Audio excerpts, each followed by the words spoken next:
Subscribe कीजिए the biology channel और bell icon को प्रेस कीजिए। जी डियर स्टूडेंट, आज हम बात करेंगे इंटर क्लास चैप्टर नंबर 8 और आज जो हमारा टॉपिक है वो है multiple allele. Multiple means many, allele means alternate form of same gene.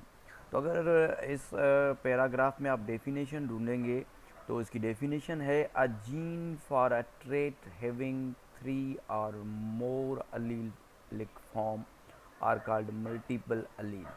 एक जीन की जो फॉर्म है वो 3 या 3 से ज़ायद अलीलिक फॉर्म हो तो उसको हम मल्टीपल अलील कहेंगे। अगर मल्टीपल अलील की हम ह्यूमन बींग्स में अगर एग्जांपल देखें तो ह्यूमन बींग्स में हमारे में जो मल्टीपल अलील की एग्जांपल है वो ब्लड ग्रुप है। ह्यूमन बींग्स में 4 किस्म के ब्लड ग्रुप होते हैं और उनके लिए जो रिस्पॉन्सिबल जीन्स हैं वो 3 होते हैं। मीन्स कि एक ट्रेट की जो है 3 फॉर्म्स हैं तो इसको हम मल्टीपल अलील कहेंगे। मल्टीपल अलील में जो है प्रेजेंस या एब्सेंस होती है सर्टेन टाइप का एक सब्सटेंस होता है जो कि लगा होता है रेड ब्लड कार्पसेल्स के ऊपर। रेड ब्लड सेल के ऊपर एक सर्टेन टाइप की प्रोटीन होती है जिसको एंटीजीन कहते हैं और ये एंटीजीन 2 अक़साम की होती है। एक एंटीजीन ए है और दूसरी एंटीजीन बी है। अगर हम रेड ब्लड को देखेंगे तो रेड ब्लड के ऊपर, रेड ब्लड जिसको हम कह रहे हैं आरबीसी, रेड ब्लड के ऊपर एक 2 स्पेसिफिक टाइप की प्रोटीन होती हैं। एक होती है कैपिटल आई जो कि डोमिनेंट है और दूसरी है रिसेसिव आई।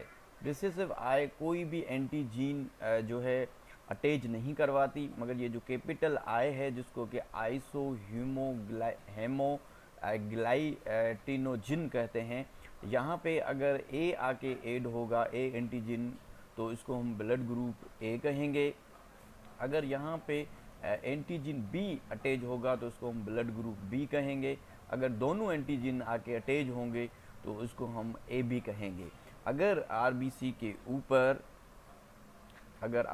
के ऊपर रिसेसिव एंटीजीन है, यानी कि ये जो छोटी आई है अगर ये है तो ये कोई भी एंटीजीन यहाँ पे अटैच नहीं होगा तो ये ब्लड ग्रुप बनाएगा ओ। ये ओ एक्चुअली ज़ीरो था क्योंकि ये जो एबीओ ग्रुप सिस्टम है इसमें अगर हम blood group A, blood group B, blood group अगर ज़ीरो लिखते तो ये बात मज़ा नहीं कर रही थी, तो इसलिए इस ज़ीरो को कहा गया कि ये ब्लड ग्रुप ओ है। मज़ीद हम आगे अगर देखेंगे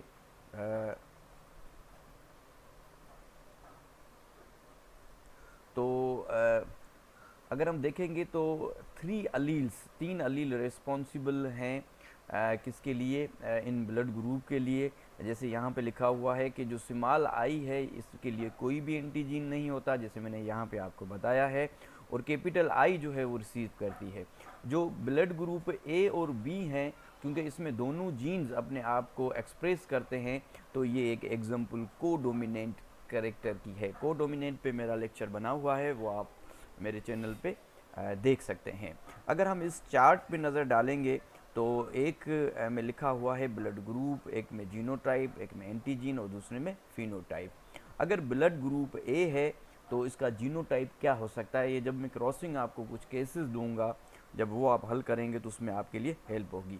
तो जीनोटाइप ए का जो है होमोजाइगस हो सकता है, उसमें कैपिटल आई ए आएगा, यानी कि ये होमोजाइगस होगा। अगर हेट्रोजाइगस कंडीशन है तो उसमें एक कैपिटल आई ए मीन्स के एक एंटीजीन रिसीव करेगा। अगर स्मॉल आई होगी तो मीन्स इसमें कोई भी एंटीजीन इसके साथ नहीं आएगा, तो ये हेट्रोजाइगस फॉर्म होगा। इसी तरीके से ब्लड ग्रुप बी के लिए ये होमोजाइगस है, ये हेट्रोजाइगस है, और ब्लड ग्रुप जो ए बी है ये है ही हेट्रोजाइगस, क्योंकि इसमें दोनों जो है जीन्स हैं, तो ये पोजीशन होगी हेट्रोजाइगस।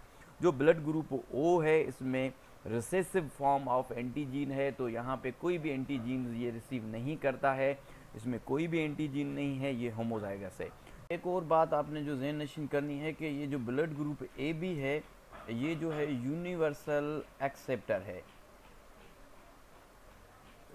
यूनिवर्सल एक्सेप्टर है। देखें, इसको कोई भी ब्लड ग्रुप जो है, किसी भी ब्लड ग्रुप को ये एक्सेप्ट कर सकता है।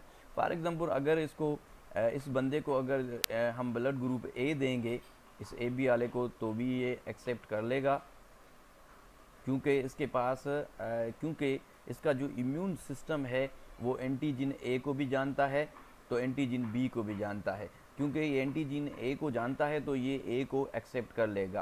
अगर इसको ब्लड ग्रुप बी हम लगाएंगे, क्योंकि इसके पास जो है बी एंटीजन मौजूद है, तो इसका जो इम्यून सिस्टम है वो बी एंटीजन को जानता है, इसलिए ये बी ब्लड ग्रुप को भी एक्सेप्ट कर लेगा। ओ के पास कोई भी एंटीजन नहीं है तो इसको ओ भी ब्लड ग्रुप लग सकता है, क्योंकि इसके पास कोई भी एंटीजन नहीं है तो इसका इम्यून सिस्टम किसी फॉरेनर एंटीजन को डिटेक्ट नहीं कर पाएगा, तो इसको जो ब्लड ग्रुप ओ है वो भी लग सकता है।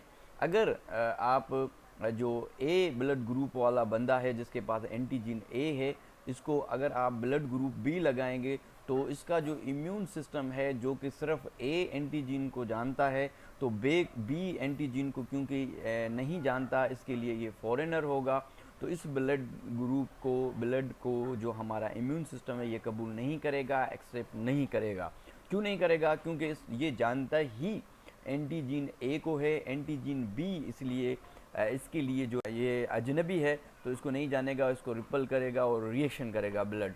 तो हम जो ब्लड की मैचिंग, क्रॉस मैचिंग जब करवाते हैं तो हम एंटीजीन्स को क्रॉस मैचिंग करवाते हैं, और RH पॉजिटिव और नेगेटिव हम नेक्स्ट लेक्चर में डिस्कस करेंगे। दूसरी बात ये कि जो ये O है इसको यूनिवर्सल डोनर कहते हैं। जो ब्लड ग्रुप O है, blood group O is a universal donor. Universal donor O है।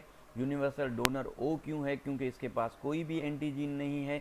अगर इसके पास कोई भी एंटीजीन नहीं है तो ये AB को भी लग सकता है, ये B को भी लग सकता है, तो ये A को भी लग सकता है।